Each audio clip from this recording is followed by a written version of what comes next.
নমস্কার, আমি ঝুমু পলি। পলি গ্রিলে আপনাদের সবাইকে স্বাগত। শীতকালে সবজির টেস্টই আলাদা। এই শীতকালে কোনো ছোট ছোট পেঁয়াজ পাওয়া যায়, তার স্বাদ দারুণ। আজকে আমি সেই ছোট ছোট পেঁয়াজ দিয়ে একটা দারুণ ডিশ দেখাচ্ছি। সেটা হচ্ছে অনিয়ন কা স্যালাড। এই অনিয়ন কা স্যালাড রুটি, পরোটা, চাপাটি, নান এসব কিছুর সঙ্গে খাওয়া যায়। তার আগে দেখে নিন কীভাবে বানাতে হবে। অনিয়ন কা স্যালাড বানানোর জন্য অনিয়নগুলো এরকম সাইজের নিতে হবে। অনিয়নগুলোর স্কিন ছাড়িয়ে ধুয়ে পরিষ্কার করে নিয়েছি। স্যালাড গ্রেভির ইনগ্রেডিয়েন্টসগুলো একটু কেয়ারফুলি ফলো করুন। প্রথমে আমি এই লাল বাদামগুলোকে একটু ড্রাই রোস্ট করে নেব। পিনাটগুলো সামান্য রোস্ট হয়ে এলে এতে দিয়ে দেব 1 টেবিল চামচ sesame seed. Peanut sesame seed একটু রোস্ট হয়ে যাওয়ার পর দিয়ে দেব ড্রাই কোকোনাট পাউডার।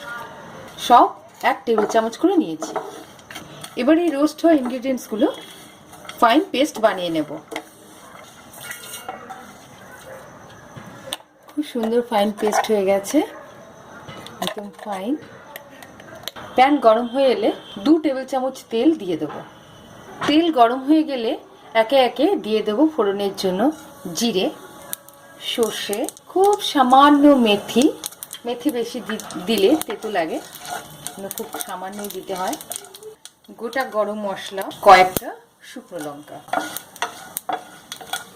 এর সাথে মিশিয়ে দেব কুচনো পেঁয়াজ। এই পেঁয়াজগুলোকে হালকা ব্রাউন কালার করে ভেজে নেব। পেঁয়াজ ততটাই ভাজবো যাতে গ্রেভির সঙ্গে খুব ভালো করে মিশে যায়। এবার দিয়ে দেবো কারি পাতা। এই স্যালাডের সাথে কারি পাতা গন্ধ দারুণ জমে। 1 টেবিল চামচ জিঞ্জার গার্লিক পেস্ট, 1 টেবিল চামচ জিরের গুঁড়ো বা কিউমিন পাউডার, 1 টেবিল চামচ করিয়েন্ডার পাউডার বা ধনে গুঁড়ো, 1 চা চামচ লাল লঙ্কার গুঁড়ো, লাল মির্চ পাউডার। এগুলোকে ভালো করে মিশিয়ে দিতে হবে। একটু জল দিয়ে দিতে হবে।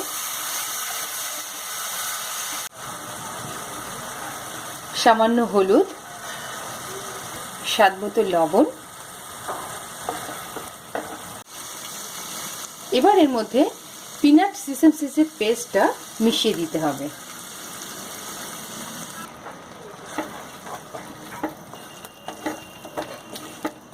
এর মধ্যে বেশ কিছুটা জল দিয়ে দিতে হবে। এই রান্নাটা খুব আস্তে আস্তে মানে ধিমে আছে 30 মিনিট ধরে হবে। 30 মিনিট ধরে ফুটতে দিতে হবে। 20-25 মিনিট হয়ে গেছে, এবার দেখে নিই। Nice flavour, nice aroma. তেল বেরিয়ে এসেছে, তার মানে গ্রেভি প্রায় রেডি হয়ে গেছে। এবার এর মধ্যে আমি দই দিয়ে দেব। দইটাকে ফেটিয়ে রেখেছি, 100 গ্রাম মতো দই এতে আমি দিয়ে দিচ্ছি। ভালো করে মিশিয়ে দিই। এবার এর মধ্যে পেঁয়াজগুলো বা অনিয়নগুলো দিয়ে দেবো। আমি 12-13টা অনিয়ন নিয়েছি। এই অনিয়নগুলো দিয়ে প্রায় 10 মিনিট মতো ফুটতে দেবো। পুরোটাই হবে সিম আছে, ঢাকা দিয়ে ফুটতে দেবো। Time up, almost done. Let me check. অনিয়নের স্কিনগুলো ট্রান্সপারেন্ট হয়ে গেছে, তার মানে ভেতরে পুরোপুরি বয়েলড হয়ে গেছে অনিয়নগুলো। এবার এর মধ্যে একটু ট্যামারিন্ড পাল্প বা একটু তেঁতুলের পাল্প এতে দিয়ে দিতে হবে। এবার এর মধ্যে একটু গুড় দিয়ে দেবো বা চিনিও দেওয়া যেতে পারে। যেহেতু মধ্যে তেঁতুলের পাল্প, টক আছে, দই আছে, একটু মিষ্টি মিষ্টি না হলে পুরোপুরি স্বাদটা, সালানের যে সুন্দর টক মিষ্টি স্বাদটা সেটা পরিপূর্ণ আসে না। এবার এর মধ্যে কুচনো ধনে পাতা, পুদিনা পাতা এর সাথে একটু দিয়ে দিতে হবে।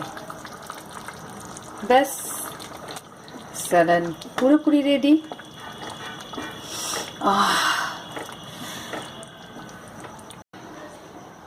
This is my nice onion কা স্যালাড। এটা আজকে আমি রুমালি রুটির সাথে খাবো। ওটা আজকে আমি দেখাচ্ছি না, অন্য দিনের জন্য তোলা রইল। আমি তাড়াতাড়ি রুটিটা বানিয়ে ফেলি। আশা করি আমার এই রেসিপি আপনাদের ভালো লেগেছে। So guys, do subscribe my YouTube channel. See you again, by.